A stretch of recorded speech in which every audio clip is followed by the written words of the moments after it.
जय जय रघुवीर समर्थ. नमस्कार मंडळी, मी रोहित बापट. माझ्या यूट्यूब चॅनलवर तुम्हा सगळ्यांचं स्वागत. श्री समर्थ रामदास स्वामी रचित मनाचे श्लोक यातील प्रत्येक श्लोकाचा मला समजलेला अर्थ सोप्या मराठीमध्ये या शृंखलेत आता आपण पाहूया. श्लोक क्रमांक 203 आणि 204. श्लोक क्रमांक 203. मना सर्वही संग सोडून द्यावा, अति आदरे सज्जनाचा धरावा. जयाचे निसंगे महादुःख भंगे, जनी साधने वीण सन्मार्ग लागे. मित्रहो, त्या मनाने सहज लक्षात येणारा असा हा श्लोक आहे. मी आधीच्या श्लोकात नमूद केलं त्याप्रमाणे आता आपण हळूहळू शेवटच्या टप्प्यात येऊ लागलेलो आहोत मनाच्या श्लोकांच्या. त्यामुळे आता सगळं काही सांगून झालं आहे. आता एक शेवटचे जे काही उपदेश आहेत, थोडक्यात कमी शब्दात आणि थेट असे उपदेश करणारे आता हे श्लोक आहेत. पहिली पंक्ती म्हणते की मना सर्व ही संग सोडून द्यावा. हा सर्व संग म्हणजे कशाचा? तर हा संग जो आहे तो अनेक प्रकारांचा, अनेक गोष्टींचा, अनेक व्यक्तींचा, अनेक विचारांचा, अनेक तुमच्या सवयींचा, व्यसनांचा, मोहांचा, कर्मांचा, हा संग सोडून द्यावा. हा जो सर्व संग जो आहे ना, की एक प्रकारचा मोह आपल्याला जडलेला असतो की हे माझं आहे, हे माझं आहे, हे मला हवं आहे, हे माझं आहे, हे फक्त माझं आहे, हे बाकी कोणाचंच नाही. तो जो संग आहे, तो जो मोह आहे आणि त्याच्यामुळे जडलेले जे षड्रिपू आहेत तुमच्या मनाला, त्यांना सोडून द्या. दुसरा संग कुठला? तर कुसंग. अयोग्य व्यक्तींचा संग सोडून द्या. समर्थ अगदी कळकळीने सांगतात. मला तर खूप करुणा दिसते या वाक्यांमध्ये, की कळकळीने समर्थ म्हणतात की अयोग्य व्यक्तींचा संग सोडून द्या, अधर्मी व्यक्तींचा संग सोडून द्या, दुराचारी दुर्जन व्यक्तींचा संग सोडून द्या. वाईट विचार जे आहेत, वाईट व्यसनं जी आहेत, त्यांचा संग सोडून द्या. त्यांच्याबरोबर राहू नका, नाहीतर तुम्ही देखील वाईट व्हाल. अत्यंत सोपा आणि लगेच लक्षात येईल असा हा उपदेश आहे की मना सर्व ही संग सोडून द्यावा. हा संग जो आहे, जो तुम्हाला परमेश्वरापासनं दूर नेतोय, धर्मापासनं दूर नेतोय, सदाचारणापासनं दूर नेतोय, तो संग सोडून द्या. आणि हे ज्याने त्यांनी ठरवायचं आहे की धर्म काय, सदाचार म्हणजे काय, सत्य म्हणजे काय, योग्य अयोग्य म्हणजे काय, हे ज्याने त्याने ठरवायचे. आणि म्हणून हे मनाचे श्लोक होते. आता शेवटच्या टप्प्यात सगळं काही सांगून झालेलं आहे. आता हे तुम्ही ठरवायचं आहे की हा संग कुठला सोडून द्यायचा आहे. मला विचाराल तर संग या गोष्टींचा सोडून द्यायचा आहे की जी गोष्ट तुम्हाला पथभ्रष्ट करेल, धर्मभ्रष्ट करेल आणि नीतीभ्रष्ट करेल, त्यांचा संग सोडून द्यावा.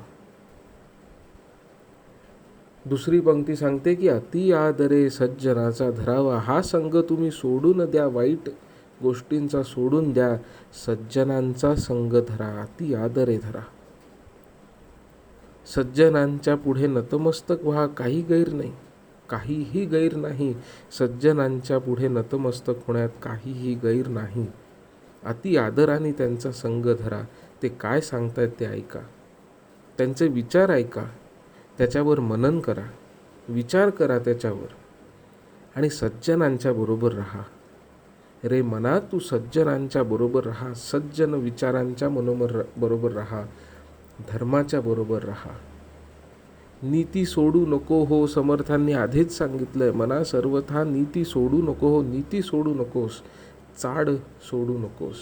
ज्या समाजात तू राहतोयस त्या समाजाचं भलं होणार नाही अशी एकही गोष्ट तू करू नकोस. समाजाचं जिथे भलं आहे ती गोष्ट कर. समाजाचं भलं सांगणारे जी मंडळी आहेत त्यांचा संग तू धर. समाजाचं भलं कशात आहे हे जर ओळखायचं असेल तर मनाचे श्लोक जे आहेत त्याची श्रवण भक्ती कर.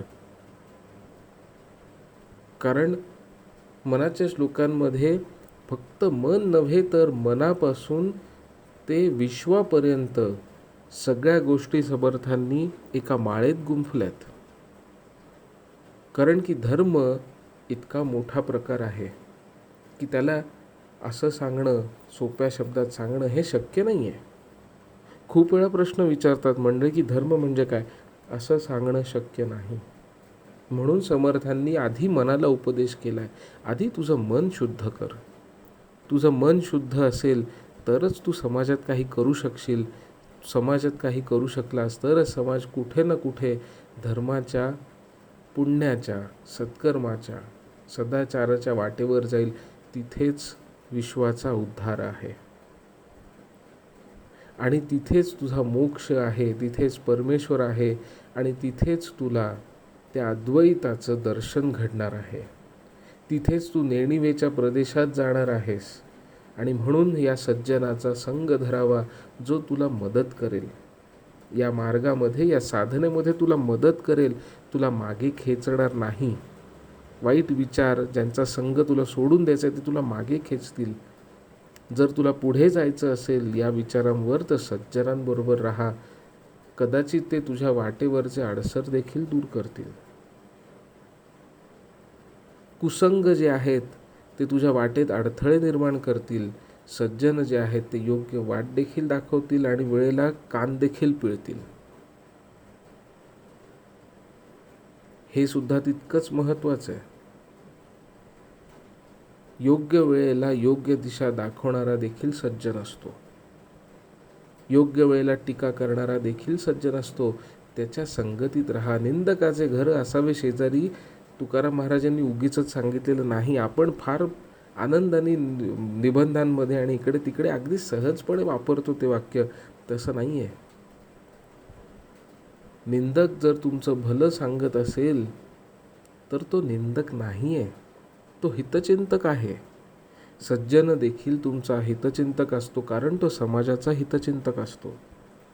जिथे समाज आहे तिथे तुम्ही सुद्धा आलेच. म्हणून त्याच्याबरोबर राहा, त्याचा आदर ठेवा, त्याचा सन्मान करा, त्याच्याबरोबर राहा. सज्जनाच्या संघाबद्दल समर्थ काय म्हणतात तिसऱ्या पंक्तीत की जयाचे संगे महादुःख भंगे.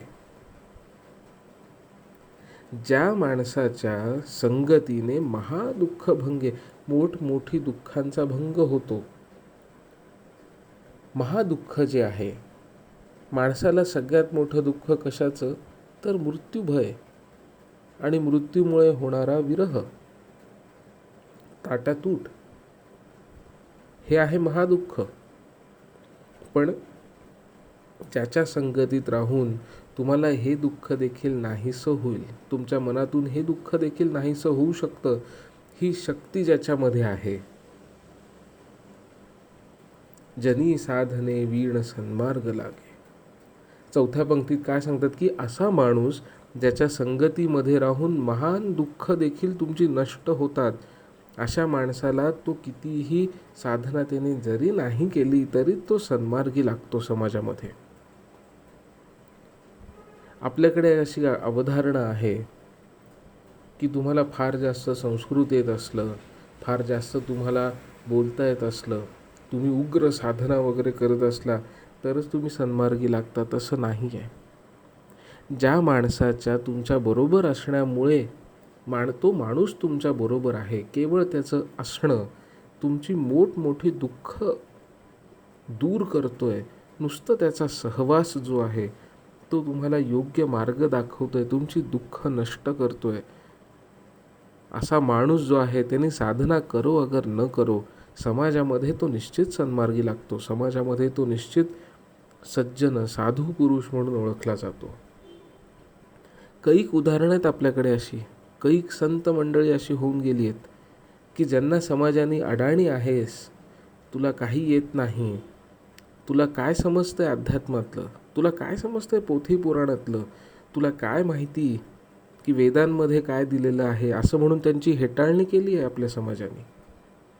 कैक उदाहरणं आहेत अशी आपल्याकडे. पण ती संत मंडळी अशी होती की कितीही उपहास केला समाजाने तरी देखील त्यांनी आपली साधना सुरूच ठेवली. आपली भक्ती सुरूच ठेवली आणि त्यांच्याबरोबर राहून लोक निर्मळ होत गेली. मनानी, विचारांनी आणि आचरणांनी निर्मळ होत गेली. पापक्षालन होत गेलं त्यांचं. ती मंडळी त्यांना साधना त्यांची मोठी मानो अगर न मानो, ती जनी म्हणजे समाजात आपोआप सन्मार्गी लागत गेली. आपोआप त्यांची भक्ती, त्यांच्याविषयीचं प्रेम समाजामध्ये वाढत गेलं आणि ती संत मंडळी म्हणून आपल्या समोर आली. किती उदाहरणं देऊ तुम्हाला, किती उदाहरणं देऊ.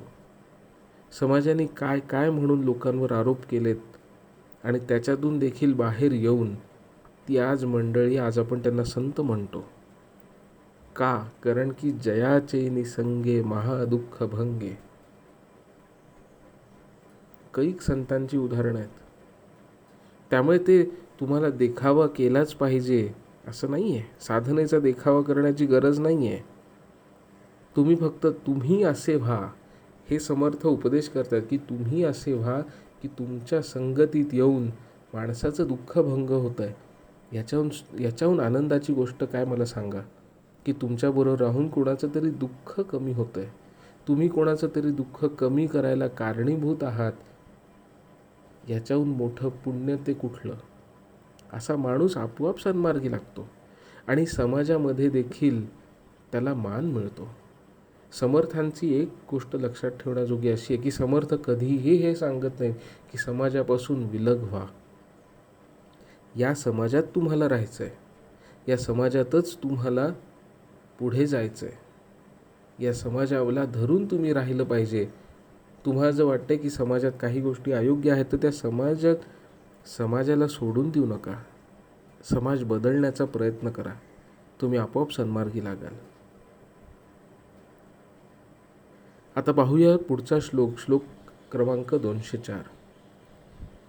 मना संग हा सर्व संगास तोडी, मना संग हा मोक्ष तत्काळ जोडी, मना संग हा साधका शीघ्र सोडी, मना संग हा द्वैत निशेष मोडी.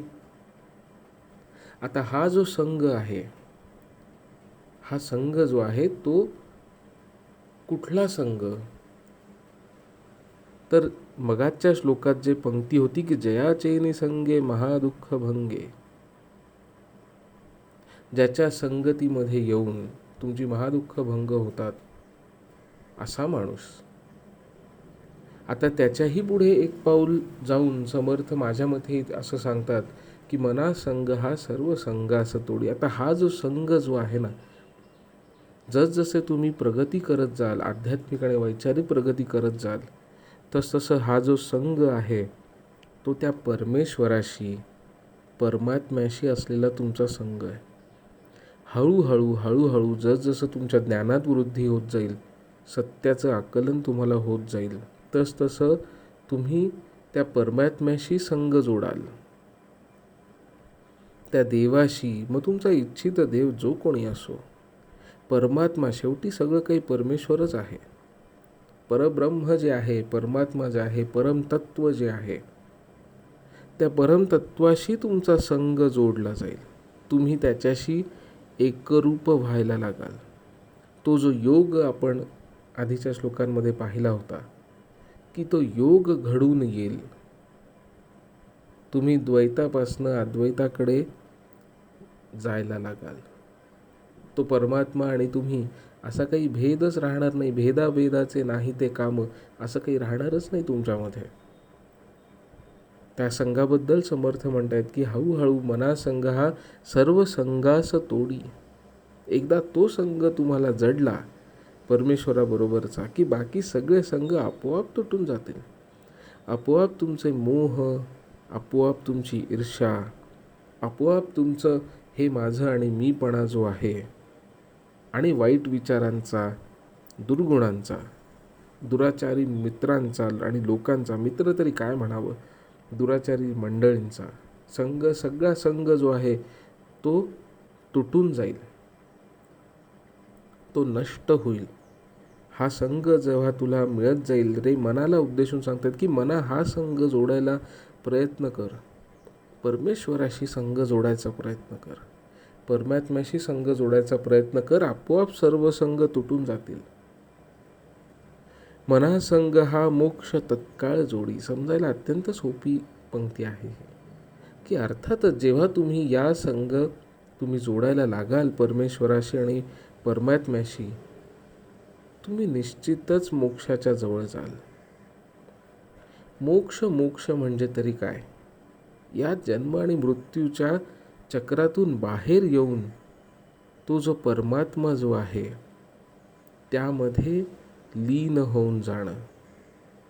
परमेश्वर जो आहे त्याच्यात लीन होऊन जाणं, एकरूप होऊन जाणं आणि कुठल्याही प्रकारच्या ऐहिक, कुठल्याही प्रकारच्या भौतिक गोष्टींमध्ये न अडकता फक्त आणि फक्त त्या परमात्म्यामध्ये एकरूप होऊन जाणं म्हणजे मोक्ष. दुसरं काय?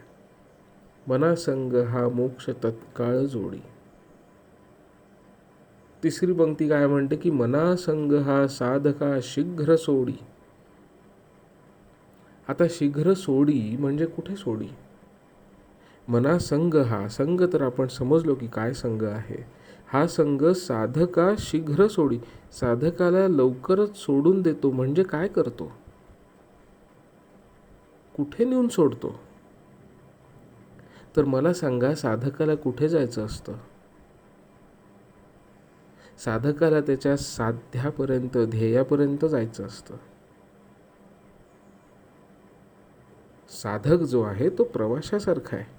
साधना जी आहे तो प्रवास आहे आणि साध्य जे आहे ते तुमचं शेवटचा टप्पा आहे प्रवासातला.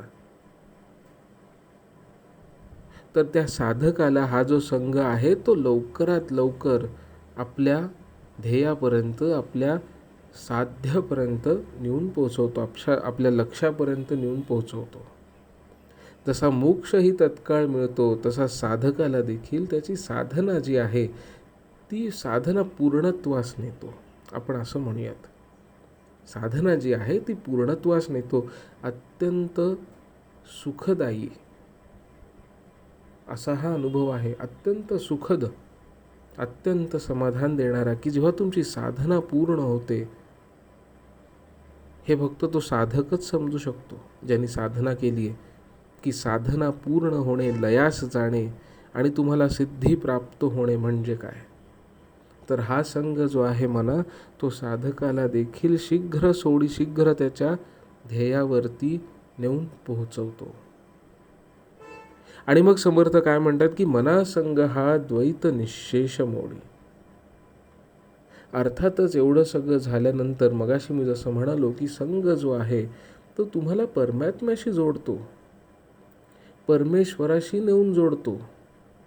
आणि जेव्हा तुम्ही परमेश्वराशी आणि परमात्म्याशी एकरूप होता तेव्हा तुम्ही आणि आत्मा असं काही वेगळं राहतच नाही.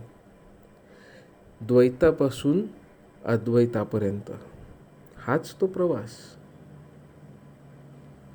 देह वेगळा, आत्मा वेगळा. देह वेगळा, परमात्मा वेगळा, आत्मा वेगळा, परमेश्वर वेगळा, सगळं काही वेगळं वेगळं. हे माझं, हे तुझं, हा भेदच सगळा नष्ट होऊन जातो. द्वैत जो आहे तो निशेष मोडून जातो आणि तुम्ही त्या परमात्म्यामध्ये, परमतत्वामध्ये एकरूप होऊन जाता. त्या परमेश्वरामध्ये एकरूप होऊन जाता आणि अद्वैत होऊन जाता. अद्वैत म्हणजे दुसरं दिसर काय की दोन ज्याचे भाग होऊ शकत नाहीत ते अद्वैत. सगळीकडे एकच परमात्मा आहे. त्या एक परमात्म्यामध्ये तुम्ही एकरूप होऊन जाता, असे की तुमचं पुन्हा तुम्ही वेगळे होऊ शकत नाही. त्याबद्दल समर्थ म्हणतात की हा संघ जो आहे तो द्वैत निश्चितच मोडीत काढेल तुझा.